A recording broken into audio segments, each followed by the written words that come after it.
राधे राधे बंधुओं, बहुत स्वागत है आपका इंडिया न्यूज़ के डिजिटल प्लेटफार्म पर। बंधुओं, इस वीडियो में हम बात करेंगे आषाढ़ मास की पूर्णिमा क्यों बेहद खास है। इसे गुरु पूर्णिमा कहते हैं। इसके साथ ही ये पूर्णिमा पर हमें क्या करना चाहिए और क्या नहीं करना चाहिए। बंधु, आषाढ़ मास की पूर्णिमा गुरु पूर्णिमा और व्यास पूर्णिमा के नाम से जानी जाती है। हमारे सनातन धर्म में पूर्णिमा तिथि का बड़ा विशेष महत्व है। इस पूरे साल में कुछ पूर्णिमाएं विशेष होती हैं जिन्हें बड़ी पूर्णिमा कहा जाता है। उन्हीं में से एक है आषाढ़ मास की पूर्णिमा, जिसे गुरु पूर्णिमा पर्व के रूप में मनाया जाता है। इस साल 10 जुलाई को सुबह 1:36 पर पूर्णिमा तिथि शुरू होगी और 11 जुलाई को रात 2:06 पर समाप्त होगी। इसलिए इस साल पूर्णिमा का पर्व, गुरु पूर्णिमा का पर्व 10 जुलाई को मनाना शुभ होगा। इस दिन हमें विशेष रूप से भगवान लक्ष्मी नारायण की पूजा करनी चाहिए। इस दिन हमें विधि विधान के साथ भगवान सत्यनारायण की पूजा और उनकी कथा करनी चाहिए। भगवान विष्णु के स्वरूप श्री वेद व्यास जी के जन्मोत्सव पर्व के रूप में आषाढ़ मास की पूर्णिमा को मनाया जाता है। इसलिए इस पूर्णिमा को हम व्यास पूर्णिमा भी कहते हैं। बंधुओं, इस दिन हमें विशेष रूप से कृष्णद्वैपायन भगवान वेद व्यास जी का पूजन अवश्य करना चाहिए। भगवान विष्णु के 24 अवतारों में से एक माने जाते हैं भगवान वेद व्यास।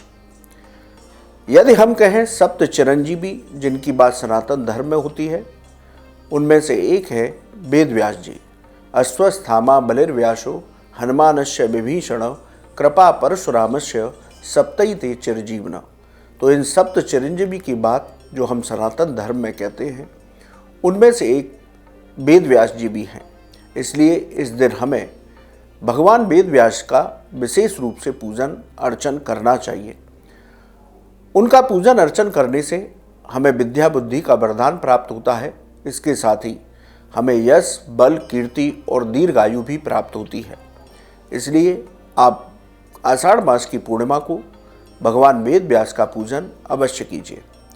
इसके साथ ही अपने शिक्षा गुरु, जिनसे भी आपने जो भी शिक्षा प्राप्त की हो, यदि उनसे नहीं मिल पा रहे तो मानसिक रूप से कृतज्ञता व्यक्त करते हुए उनको प्रणाम करना चाहिए। इसके साथ ही जो आपके आध्यात्मिक गुरु हों, उनके पास जाकर के उनका पूजन करना चाहिए। इस दिन हमें सामर्थ्य के अनुसार दान करना चाहिए और गौशाला में जाकर के गौ सेवा करनी चाहिए। बंधुओं, आषाढ़ मास की पूर्णिमा परम कल्याणकारी पूर्णिमा शास्त्रों में बताई गई।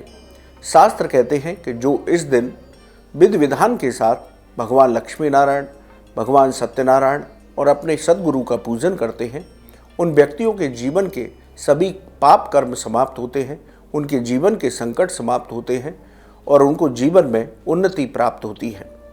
बंधुओं, गुरु पूर्णिमा का पर्व बड़ा कल्याणकारी पर्व है। इस दिन हमें कुछ कार्य करने से विशेष रूप से बचना चाहिए। यदि आप ये कार्य गुरु पूर्णिमा के दिन करते हैं तो आपको भगवत अपराध लगता है।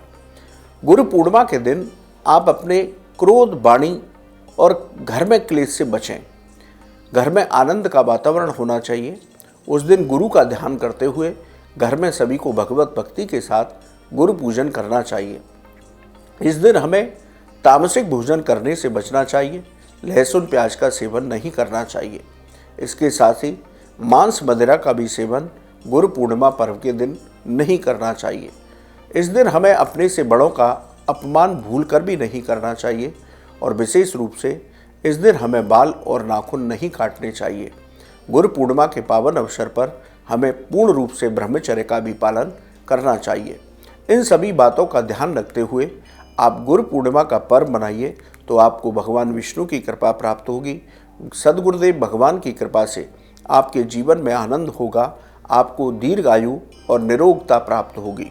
तो बंधुओं, आप इस विधि से गुरु पूर्णिमा का पर्व 10 जुलाई को मनाएं तो आपके लिए जीवन में आनंद ही आनंद होगा। आपको ये वीडियो कैसा लगा, आप हमारे कमेंट बॉक्स में लिखें।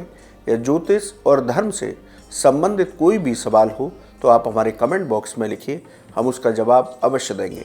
आप हमारे चैनल पर जुड़े, आपका बहुत बहुत धन्यवाद। राधे राधे।